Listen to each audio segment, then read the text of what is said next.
برسر روزگار شکل و صورت کا بھی اچھا ہے، پھر مسئلہ کہاں ہے؟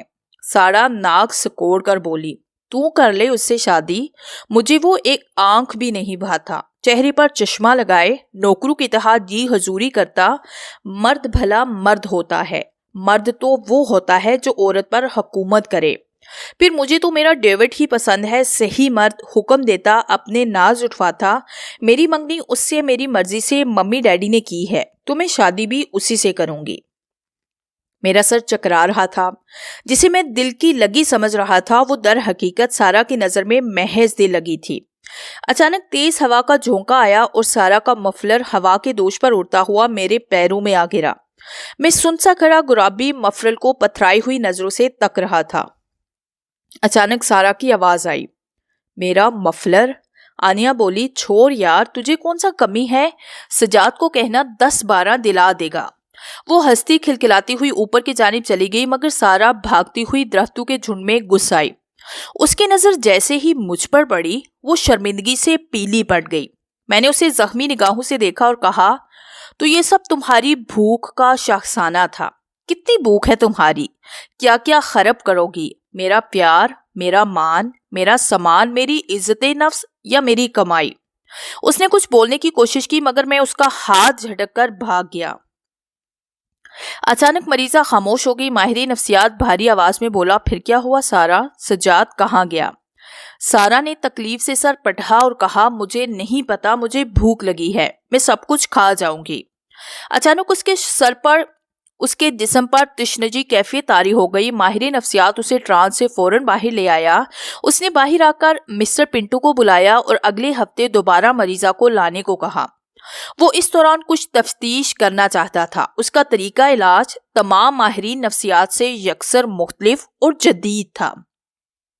وہ بھوت پریت اور چڑیلوں پر یقین نہیں رکھتا تھا۔ اگلے ہفتے سارا اسی دگرگو حالت میں کھینچ کر اس کے پاس لائے گی۔